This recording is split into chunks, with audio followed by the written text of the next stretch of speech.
네, 청취자 여러분 안녕하십니까. 새로운 한 주가 시작되는 2020년 4월 27일 월요일 코칼의 10분 브리핑 시작합니다. 한라일보 살펴봅니다. 일면톡 기사로 6월부터 시행되는 차고지증명제 과태료 부과 문제 다루고 있습니다. 차고지증명제를 위반할 경우 기존에는 번호판을 떼가는 것이 이게 전부이다 보니까 실효성에 의문을 제기하는 경우가 많았죠. 이 때문에 1회 위반일 경우 40만원, 이걸 시작으로 3회 이상 위반한 경우에는 60만원까지 과태료를 부과하기로 했는데요.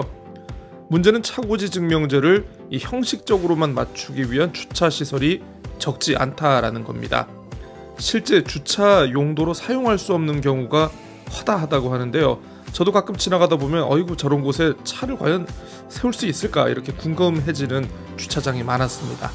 자, 이런 것들이 차고지 증명제 효과를 반감시키는 것은 물론이고 차고지 허가를 취소할 경우에는 이게 잘못된 행정행위에 대한 소송으로 이어질 가능성이 있지 않겠느냐라고 기사는 내다보고 있습니다.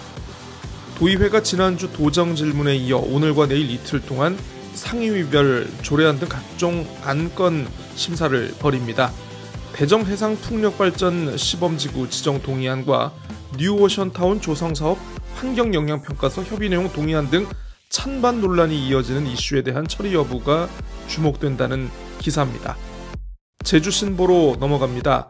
대통령직 속 국가균형발전위원회, 제주시가 송재호 당선인이 위원장으로 지내던 곳인데요.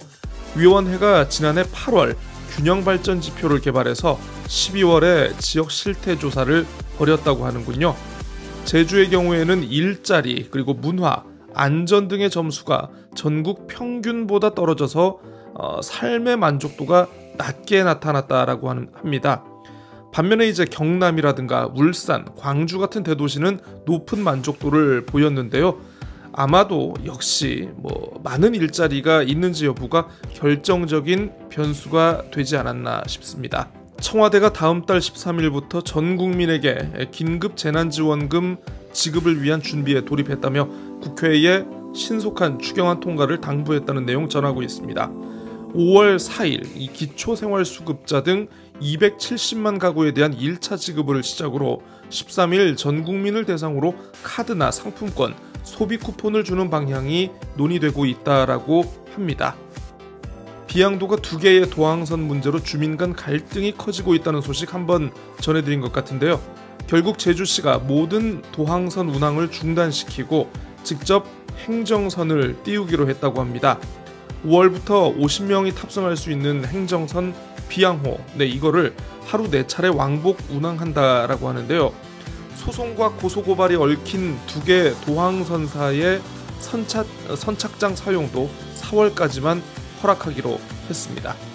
도항선 갈등으로 앞으로 3년 동안 비양도에 투입될 63억 원 규모의 어촌 뉴딜 300 사업도 힘들어질 전망이다라고 소개하고 있습니다. 재민일보 차례입니다. 톱기사로 재난 긴급생활지원금 제도 시행의 의미와 과제 전하고 있습니다.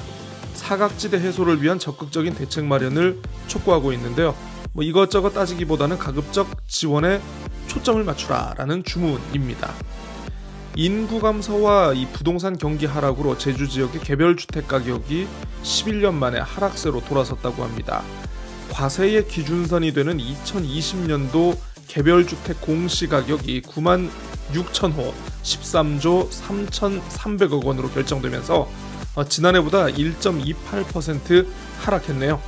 2016년부터 2018년까지 두 자릿수 증가율을 기록하다가 지난해 한 자릿수로 떨어진 이후 올해는 11년 만에 마이너스 수치를 기록했다라고 합니다.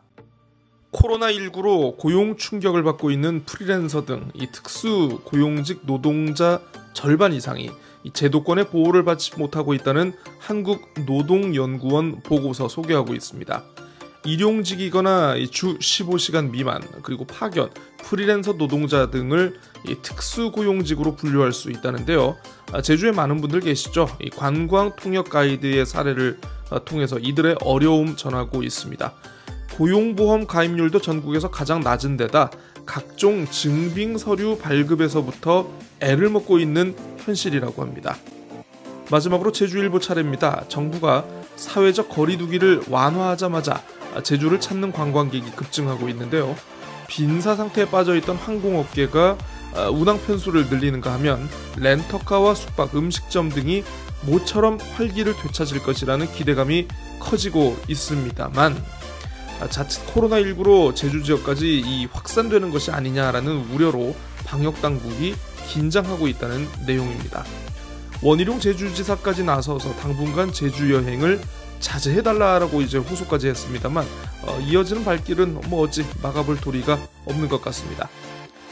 정부와 지자체가 세대별 재난지원금 지원을 추진하는 데 이어서 교육청도 학생들에 대한 지원을 지역 화폐로 추진하기로 해서 관심을 모으고 있습니다.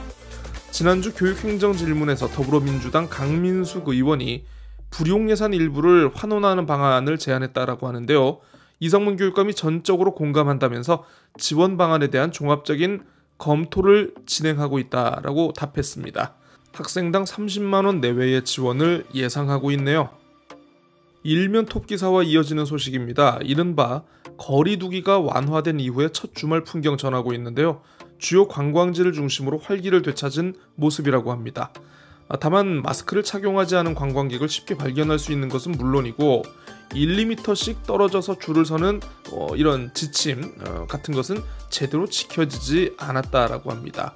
30일부터 시작되는 황금 연휴 기간 동안 모두 18만 명가량이 제주를 찾을 것으로 예상되는데 과연 별탈 없이 잘 지나갈지 좀 지켜봐야겠습니다.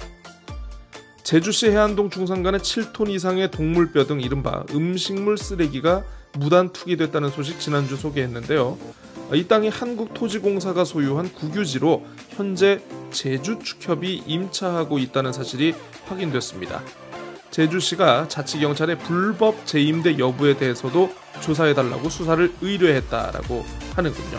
네, 10분 브리핑 월요일 순서는 여기까지 하겠습니다. 한 주의 시작 잘 보내시고요.